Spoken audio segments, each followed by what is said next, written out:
Alright, what up world? Hemingway checking in, and we are back with another video. You already know the deal. Before we go any further, make sure you subscribe to the YouTube page or whatever platform that you're seeing me on. Make sure you follow the necessary steps to stay tapped in with me. And without further ado, we're gonna go ahead and get into this thing. So, the legendary Andre 3000 is officially dropped his first album since The Love Below. This is technically his first actual solo album as any form of musician. The Love Below was technically an Outkast album, which of course was one side was Big Boi's album and one side was Andre's album.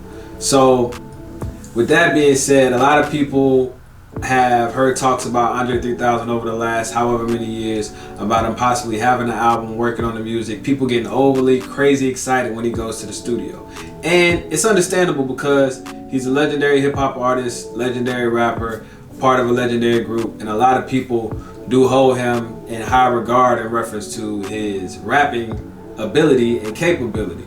But with that being said, other than scattered features and remixes over, I say the last 12 years or so, we haven't really gotten much music out from Andre 3000. There's only been a handful of interviews as well. Well, I won't say a handful. He's done a lot of interviews, he's done a lot of media and spoken to a lot of people about just where he's been standing with music as far as if he's ever going to put out more music.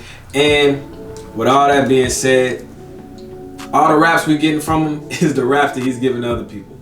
He's not in a space where he's trying to put out his own solo rap album or even like a R&B or pop album or any type of alternative album with words. I think just from the interview I've seen with him, he's more so focused on not wanting to lower the bar of his legend status, I guess. So, and like most artists who are perfectionists, he don't want to put nothing out and it don't stand up to the last thing he's put out or the things he's put out before. So I think he's comfortable clearly with individual features or remixes and things like that, one-off verses, but a whole project cohesively is not something he really wants to put out and have it end up tainting his legendary status as an artist. That right there also sparks the conversation if Andre 3000 can really be held up there as one of the greatest hip-hop artists in the world or one of the greatest rappers, specifically lyricists in the world. And that conversation, him not having his own solo album, sparks that conversation. Just like a lot of people who still hold Biggie and Pac way up there, a lot of people on the flip side of that are like, they never made it past their first couple of albums and they only lived for so long, so how can we still keep holding them up there? These are hip-hop questions and debates that go on every day in the hip-hop community. But with all that, going on today, the world is in an uproar. My main point of this video is, of course, to give my review, but also just to kind of give my stance on like, hip-hop fans are hard-headed. Like, once I first heard about Andre's supposed to be releasing an album, I was like, okay, is it coming out because he said this before? Then we got confirmation he's really gonna drop an album, bet. Then there was like, all right, 3 Stacks ain't rapping. 3 Stacks is only doing flutes and wind instruments. This is what he's been into over the last few years. This is what he's been learning. This is what he wants to release. So once I heard that, I was like, there's no raps. There's nothing to be mad about. He's in a different space. He don't feel like rapping. He don't feel comfortable rapping, whatever. But a lot of people knew that and heard that and still went and listened and expected to be something else or maybe have a sneak verse. And it's like, come on, man. You can't, you crazy. Like, a lot of folks gotta remember that celebrities and superstars are real people, regular people. They change, they grow out of stuff, they're in different headspaces sometimes. They're not always gonna do what you know them to do. And I can't be mad at the man for living in the space that he's in now. Now, I did watch an interview that also came out with this album rollout and him explaining how he, for lack of better words, sometimes he feels like he may be too old to rap or he doesn't know what to rap about. I've done videos about this, about age-appropriate rap and how some of our legends that were popping in the late 90s and 2000s, how now them making music about where they are in their headspace is actually necessary or something that would be listened to by fans because they have fans that's grown up with them. So they kind of want to hear what their favorite artists are living like now, because some fans went from 20 to 40 and are like, damn, you know, life changed, and they're hearing music from newer, younger acts. But I can only imagine it would be dope to hear somebody that you grew up on drop a new album and just talking about their perspective of life, you know, stuff like that. So I understand his perspective, and I could only imagine, because I actually haven't had the success that he's had as an artist, or he's had as an artist. I can only imagine the stress of what that's like to live in that lifestyle. And then of course him speaking on just wanting to have some normalcy, which that part, again, I can only imagine, but I feel like I understand. So I did listen to the album, and to all my people who actually listen to meditation music, I'm gonna be honest with you and tell you what I did. Right before I went to bed last night, I already knew what it was.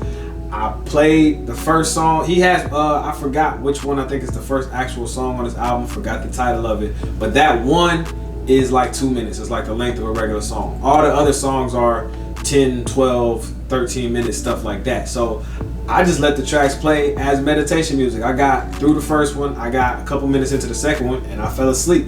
I only say that to say, if you listen to meditation music either during the day or while you're actually trying to go to bed, you understand what the purpose of it is. It's certain, you know, it's particular instruments used, it's certain frequencies, it's supposed to be calming, it's supposed to, you know, it's supposed to be not like really loud and crazy music all over the place. It's supposed to like ease your mind and ease your mood and stuff like that. So that's what I'm gonna use this for. You know what I'm saying? To people who are stuck strictly in the hip hop space and don't do any other type of venturing out, you're not gonna understand it. I'm not gonna say act like I listen to a bunch of jazz and all this other crazy stuff, but I do understand what meditation music is, and to a degree, this kind of goes right in the lane of that. And you know, like I've been screaming all week, most people gonna sample something. If Andre 3000 decided to put out this album, right, and you thought that nobody was gonna grab it, rip it, some producers was not gonna sample it and find a way to chop it and screw it, like, it's still gonna make an impact in hip hop. Can't nobody tell me that they don't want to hear no type of Andre 3000 flute samples or flute sounds being sampled or flipped. I know I messed around, and the beat you probably gonna hear into this video is me throwing some drums under one of his songs. I really wanted to make a rap album, but this is literally the way the wind blew me. I remember that title because that was the first one I heard. I thought that was the title of the album, but I think that people are underestimating the fact that people gonna find little bits and pieces of this, and these are some of the most original sounds to just hit the internet from an artist that we love from the hip hop space that haven't been sampled before or haven't been used before. Like the instruments, yes, he's playing flutes and wind instruments, but like when you think about it, this is literally a full album of new things that we could possibly sample. And to the people who saying we don't want to hear no flute samples, let's not forget about Mask Off.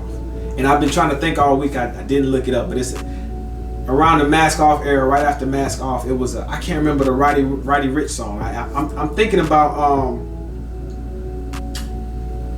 The Box, but I think a lot of people at that time, they thought the little they thought that was a flute. It wasn't a flute, but around that time, man, there was 2 or 3 flute songs that was popping at the time. So let's not act like people ain't gonna listen to samples and songs with flutes in it and stuff like that. If you got the right trap drums or R&B drums or whatever up under it, man. So y'all get down in the comments and let me know, one, how you feel about Andre's new album, if you listen to it, if you gave it an honest listen. If you don't like it, say you don't like it. If you think it's kind of cool, say you think it's cool.